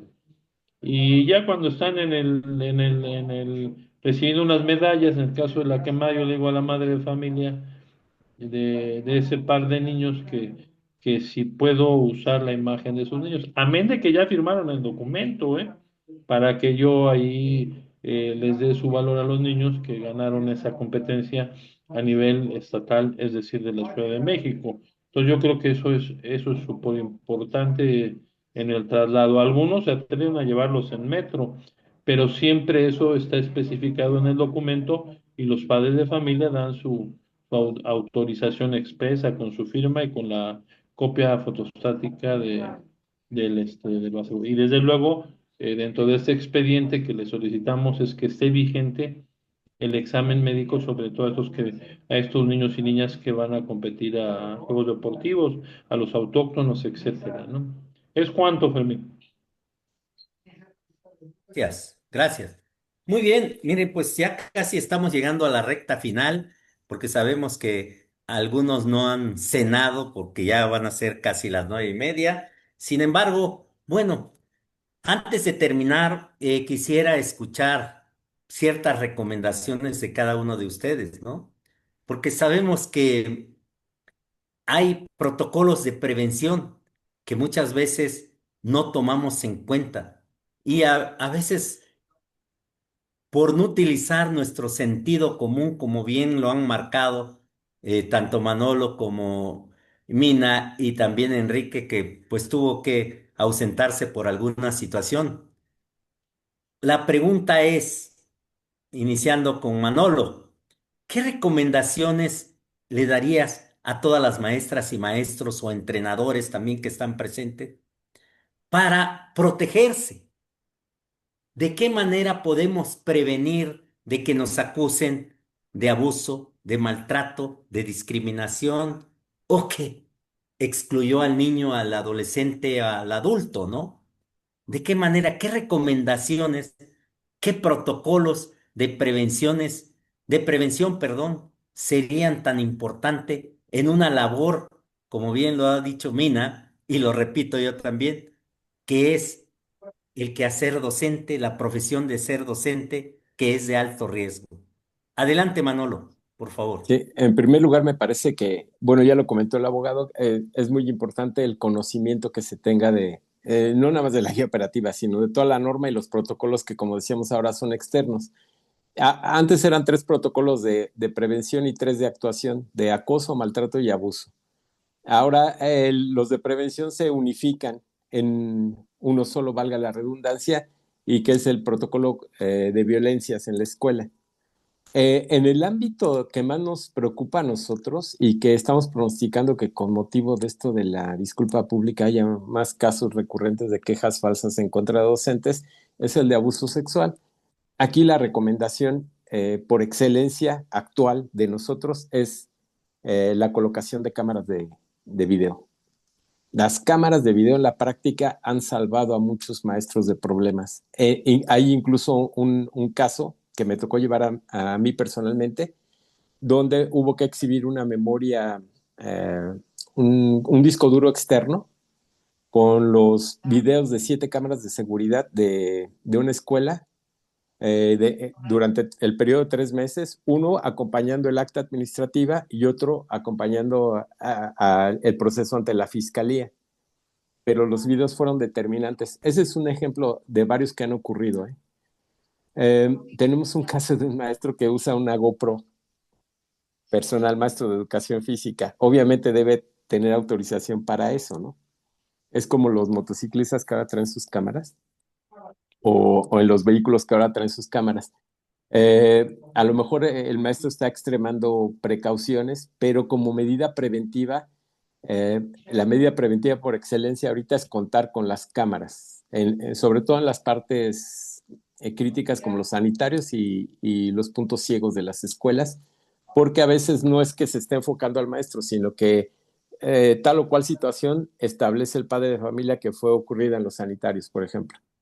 Pero con las cámaras se puede demostrar que ni el maestro se acercó a los sanitarios, mucho menos entró a los sanitarios y mucho menos en el momento que el niño o la niña entró. Eh, digamos que de manera general esa es una recomendación que ahorita le estamos dando énfasis. Existe la problemática para algunos maestros de grupo que se niegan a que pongan cámaras dentro de las aulas. Actualmente sí hay un criterio, aunque no es un protocolo para el establecimiento de cámaras, donde la autoridad determina que no hay ningún obstáculo para poner cámaras de video, pero sí hay ciertos obstáculos para que se graben las conversaciones de las personas, es decir, los audios. Y la recomendación de nosotros es que si bien es cierto que se graban los videos, no se graben los audios. Y las problemáticas que hemos enfrentado en el ámbito educativo eh, con relación a las cámaras no tienen que ver con las cámaras, sino con la actuación de las personas. En cuanto a la imagen, el problema no es que se tome la imagen, sino la utilización que se haga de la imagen. Y en cuanto a lo que comentaba el doctor, es conveniente contar con la autorización del padre de familia al inicio del ciclo escolar y contar con la autorización para los eventos específicos en los que se van a tomar evidencias técnico-pedagógicas, decimos nosotros. Ok, ok, muy bien. Bueno, sabemos que el maestro está protegido en una situación porque el padre de familia al inicio de cada ciclo escolar, al menos en preescolar y me imagino que primaria y secundaria lo está haciendo, firman una autorización para que se tome fotos o videos a los niños como uso pedagógico, pero se prohíbe, sabemos, de que los maestros suban esas fotografías o videos al Facebook. Si lo suben, tienen que protegerlo con alguna carita o algo así, pero sí está penado el que subamos videos o fotos de nuestros alumnos. Si un padre de familia, en este caso, se queja, pudieran acusarlo de pornografía infantil y ya ha sucedido. Por eso es muy importante estar alerta en todo y sabemos que si tomamos una foto, un video para uso exclusivo y entonces escuchamos las recomendaciones de un supervisor en primaria, ¿qué recomendaciones les darías a los maestros para la prevención de todo lo que está sucediendo, esos protocolos de prevención que son muy importantes, porque no queremos llegar a los protocolos de actuación si podemos prevenir? Adelante, Mina. Bueno, lo primero es que en su plan de anual, los maestros de educación física que están en proceso de elaboración anoten precisamente este como un tema prioritario, ¿no? Y que busquen los lugares susceptibles en donde se puede ver como escondido, como nuestras bodegas de educación física, que muchas veces son muy chicas, que son debajo de una escalera, algunos ya tienen unos espacios más dignos. Y aquí, bueno, la autoridad tiene que luchar porque los maestros tengan unos espacios dignos. Ya la guía operativa actual dice que deben de tener espacios dignos los maestros de inglés, de UDI, de educación física, y bueno, no sé cómo lo van a hacer, ¿no? O sea, no tienen dinero suficiente. Y repito, a mí me decía René Franco que pues ellos no podían dar para que los niños fueran a competir a Puebla porque son un órgano desconcentrado y pues ellos no manejan dinero, ¿no? Pues tienen que buscar la manera, hay tantos programas sociales en donde se puede obtener para que los lugares sean los más ventilados, que existan ventanas, etcétera, que sea visible. Y bueno, otro elemento importantísimo es empujar las videocámaras en las escuelas. Yo tengo una escuela que visito, que es la Yucatán, que el director organizó varias kermés y ya toda su escuela está monitoreada con esas salvedades que dice el abogado de grabar las pláticas, ¿no? Pero ha resultado extraordinario y hasta el momento no ha habido ninguna queja de los padres de familia porque al exhibir los videos el maestro nunca estuvo ahí. Otras escuelas han seguido el paso y yo creo que ya el 60% de las 11 escuelas que yo visito tienen sus videocámaras, ¿no? Y que el director está pendiente, el subdirector administrativo o el superior académico está ahí. Pero bueno, dicen que el que ignorantemente peca, ignorantemente se condena. Yo creo que una recomendación importantísima para los docentes de educación física es aprenderse muy bien los numerales relacionados con la educación física. Y sobre todo estos protocolos, que son documentos entre 125 y 138 páginas, los tres protocolos que expresamente menciona la guía operativa. Y a la mitad les voy a recomendar, en las 75, 76 páginas de los protocolos, hay una parte en donde habla de la prevención primaria, secundaria, sobre el acoso laboral, sobre la situación de abuso sexual. No me acuerdo ahorita, no me lleva a la mente el nombre expreso, pero con esos cuadritos yo ya saqué fotocopias, se los he mandado por WhatsApp, pero muchas veces es mejor entregárselos físicos para que vean cuál sería la situación. Y bueno, algo que no hemos mencionado es el Código Penal de la Ciudad de México, que habla expresamente y connota qué es abuso sexual, ¿no? El tocamiento, no solamente la manipulación de los órganos sexuales, de los genitales del niño o de la niña, sino también hay otras situaciones que se consideran ya como abuso sexual y están connotados en el Código Penal, que sería también un motivo de una charla de... Si la autoridad no lo ofrece, el colegio está aquí para ofrecerle todas estas charlas para que los maestros se sientan con cierta protección. ¿Es cuanto?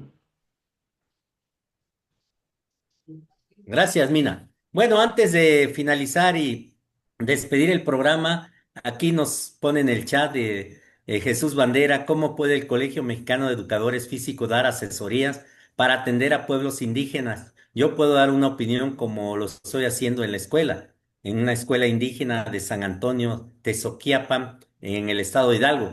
Pues tomamos la palabra que puede ser para un programa de los miércoles o una mesa de diálogos para que podamos hablar de la educación indígena. Adelante, Jesús Bandera, lo tomamos y le haremos llegar la invitación para que ya sea un miércoles o en 15 días podemos abordar en una mesa de diálogos este tema que involucra a lo que es a los grupos indígenas, que pues somos parte y somos inmersos, porque aquí en las escuelas de la Ciudad de México ya se cuenta, hay escuelas que tienen el 30%, algunos hasta el 40% de población indígena. Le tomamos la palabra a Jesús Bandera y más adelante en esta semana haremos la invitación para que pudiéramos abordar ese tema en un programa de los miércoles o en su caso en una mesa de diálogo.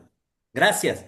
Pues bueno, ahora antes de despedirnos, pues agradecer a licenciado Manuel Benavides Andrade, a Enrique Benavides Maldonado, que pues tuvo que abandonar por ciertas circunstancias ajenas, y también agradecer al doctor Minalo Aztecal